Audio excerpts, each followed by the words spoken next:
जरा सोचो, एक चूसली सा कमजोर आदमी खुद को जेल में बचाए रखने के लिए जबरदस्त ट्रेनिंग करके फौलाद की औलाद बन जाए। कुछ ऐसा ही होता है हमारी आज की कहानी में।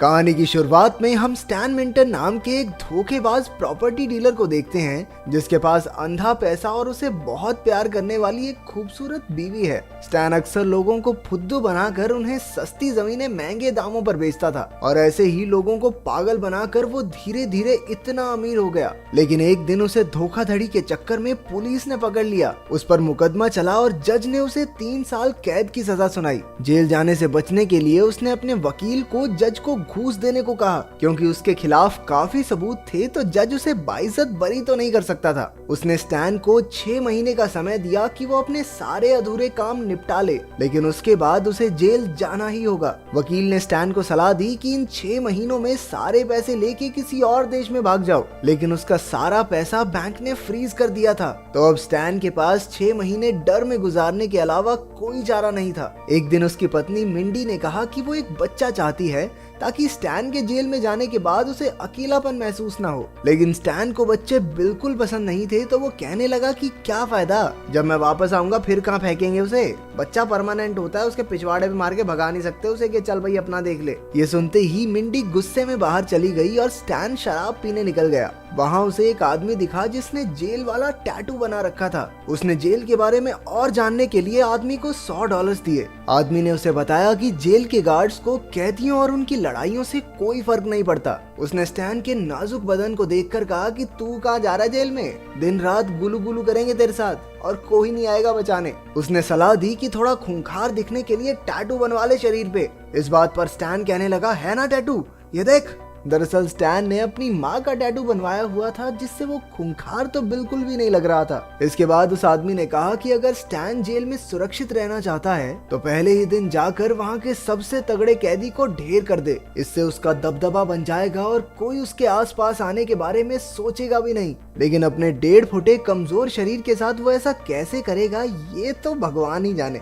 अगली सुबह जब उसकी आंख खुली तो वो बहुत खुश हुआ। उसे लग रहा था कि ये सब तो बस एक सपना था, लेकिन मिंडी ने उसे याद दिलाया कि बाबू जेल तो जाना पड़ेगा आपको। मिंडी ने उसकी हौसला अफजाई की, जिसके बाद स्टैन ने ठान लिया कि अगले 6 महीने के अंदर वो ब्रूस ली का बाप बन जाएगा। वो हर दिन कसरत करने लगा और उसने कई टैटू भी बनवा लिए। उसने कराटे सीखना भी शुरू किया, लेकिन जल्द ही वो बोर हो गया।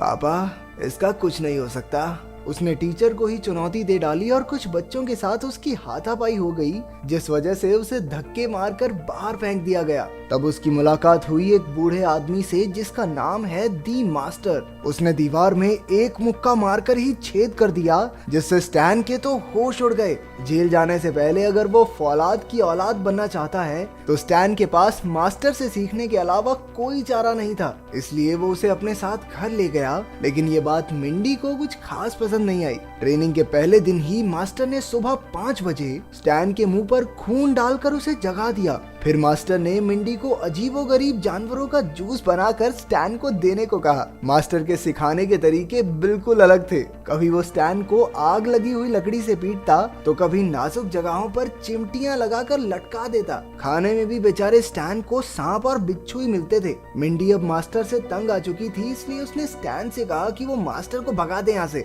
उस रात स्टैन ने घर पर चोरी होने का नाटक किया ताकि मिंडी उसके डर को समझ सके। जब मिंडी को पता चला कि सब एक ड्रामा था तो उसने गुस्से में उसी वक्त अपना सामान बांधा और वहाँ से निकल गई, क्योंकि अब वो स्टैन के साथ बिल्कुल नहीं रहना चाहती थी। उसके जाने से मास्टर तो बहुत खुश हुआ। अगले 5 महीने तक स्टैन ने लगातार बिना रुके खूब मेहनत की। आखिर तक तो वो मास्टर का ही मुकाबला करने को तैयार हो गया था। अपनी काबिलियत आजमाने के लिए वो उसी कराटे टीचर को फिर से चुनौती देने गया। स्टैन ने उसे चुटकियों में हरा दिया और इसी तरह उसकी ट्रेनिंग पूरी हुई। फिर मास्टर और वकील उसे कोर्ट तक छोड़ने गए। मिंडी ने अब तक उससे बात नहीं की थी, लेकिन वो भी छिपकर उसे देखने आई। आखिरकार वो अंदर गया और सारे कैदी एक बस में बैठकर जेल के लिए निकल पड़े। जब बस में एक आदमी ने उसे गलत जगह छूने की कोशिश की तो स्टैन ने उसकी पुंगी बजा दी। जेल में उनका स्वागत किया वार्डन गैस्क ने, जिसने साफ सीधे तौर पर कहा, देखो बेटा, किसी भी गार्ड को परेशान मत करना। अगर तुम हमें परेशान करोगे तो हम तुम्हें परेशान करेंगे। बाकी आपस में जो करना है तुम करो, लेकिन भागने की कोशिश मत करना, वरना पिछवाड़े पे गोली मार दी जाएगी,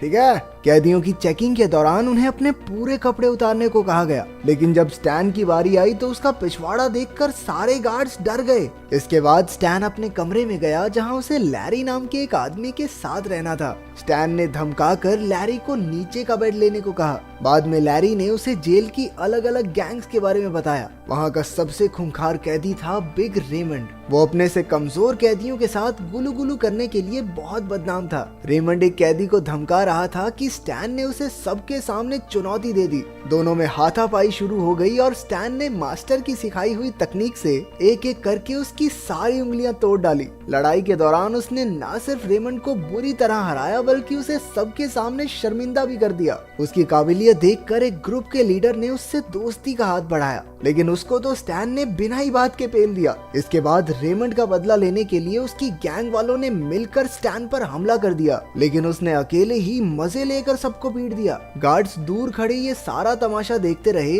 और स्टैन ने सबकी पुंगी बजा दी। इसके बाद तो पूरी जेल स्टैन से डरने लगी। वो जहाँ भी जाता कैदी उसके लिए रास्ता छोड़ देते। वो सब उसे बिग स्टैन के नाम से बुलाने लगे। फिर रॉबी नाम का एक कैदी उसका शुक्रिया अदा करने आया क्योंकि उसने रेमंड से उसकी जान बचाई थी, लेकिन स्टैन ने जवाब में कहा कि ये सब मैंने सिर्फ अपने लिए किया है, तुम्हारी किसी की मदद नहीं कर रहा था मैं। बाद में वार्डन ने उसे अपने ऑफिस में बुलाकर कहा कि उसने जानबूझकर स्टैन को अपनी जेल में बुलाया है। असल में वार्डन जेल की सारी जमीन पर कब्जा करने की सोच रहा था, क्योंकि स्टैन को जमीन की खरीद फरोख्त की पूरी जानकारी है। तो वार्डन चाहता था कि स्टैन कागजों में कोई घपला करके उसकी मदद कर दे। बदले में वार्डन ने उसे 1 साल के अंदर रिहा करवाने का वादा किया। स्टैन को उसका आइडिया पसंद आया और वो उसकी मदद करने के लिए मान गया। उसने वार्डन से पूछा कि वो जेल को बंद कैसे करवाएगा, लेकिन वार्डन ने इस बात को राज ही रखा। उधर जेल के सभी गुटों ने आपस में हाथ मिलाकर स्टैन को सबक सिखाने की सोची।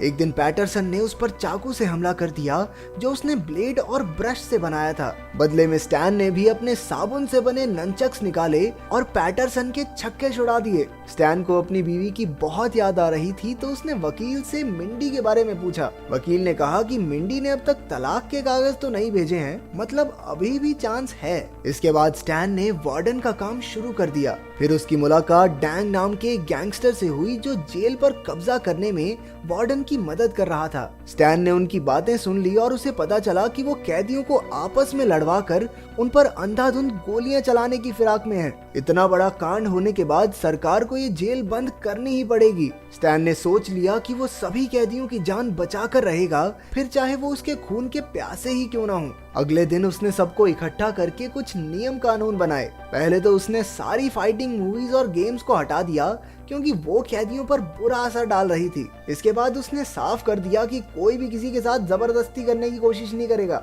अगर करना है तो आपस में प्यार से, ठीक है, मंजूरी के साथ। देखते ही देखते खूंखार दिखने वाले बिग रेमंड ने एक दूसरे कैदी के साथ जोड़ी बना ली। वाह क्या जोड़ी है। फिर लंच के दौरान रॉबी और कुछ आदमी उसका शुक्रिया अदा करने आए। स्टैन ने फिर से कहा कि वो तो सिर्फ अपना दबदबा बना रहा है, लेकिन रॉबी जानता था कि स्टैन को कैदियों की परवाह है। उधर बिग रेमंड और उसका नया बॉयफ्रेंड एक दूसरे के साथ बहुत खुश थे। इसके बाद स्टैन को मिंडी का खत मिला। उसने स्टैन को माफ कर दिया था और अब वो उससे मिलना चाहती थी। अगले कुछ दिनों में जेल में कोई भी लड़ाई होती तो स्टैन सुलह करवा देता। धीरे धीरे सब खुशी खुशी एक साथ रहने लगे। एक दिन मिंडी उससे मिलने आई और दोनों ने प्यार भरे कुछ पल साथ गुजारे। वहीं वार्डन को स्टैन के कारनामों के बारे में पता चल गया। कैदियों के बीच फैलते प्यार को देखकर वो गुस्से से भर गया। उसने गार्ड्स को भेजकर जल्दी से स्टैन को अपने पास बुलवाया। वार्डन ने स्टैन को उसका प्लान बर्बाद करने के लिए जान से मारने की धमकी दी।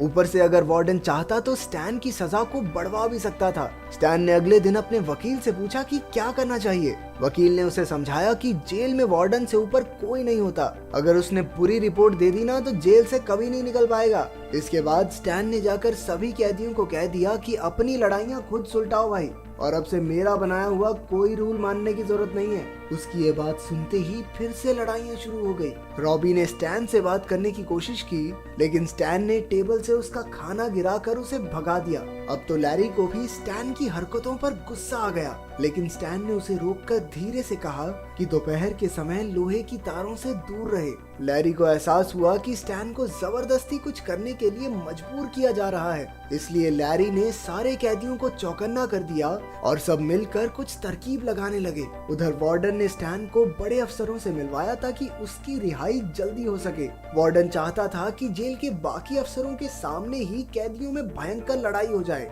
वो दोपहर को लोहे की तारों के पास अपने प्लान को अंजाम देना चाहता था। ज्यादातर कैदी दोपहर के वक्त ही लड़ते थे, इसलिए वो उस वक्त अफसरों के सामने कुछ कैदियों को गोली मारना चाहता था। उधर स्टैन अफसरों के सामने बेकार कैदी होने का नाटक करने लगा ताकि वो जल्दी से उसे कमरे से बाहर फेंक दे। वहाँ से भागकर वो वार्डन के प्लान के बारे में सभी कैदियों को बताना चाहता था, लेकिन रास्ते में उसे डैंग ने रोक लिया। डैंग ने बताया कि उसने भी लड़ाई मास्टर से ही सीखी है और वो पहला आदमी था जिसे मास्टर ने अपनी कला सिखाई थी।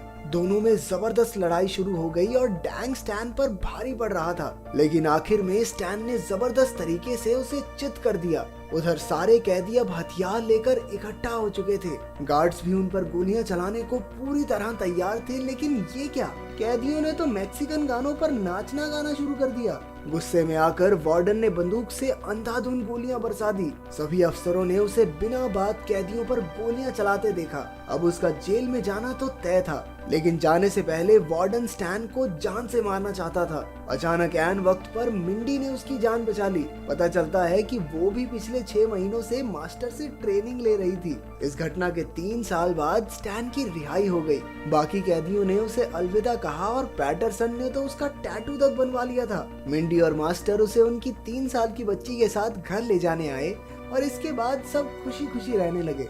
अगर आपको मौका मिले तो क्या आप इस मास्टर से जोरदार ट्रेनिंग लेना चाहेंगे? कमेंट्स में जरूर बताना। मिलते हैं अगली वीडियो में।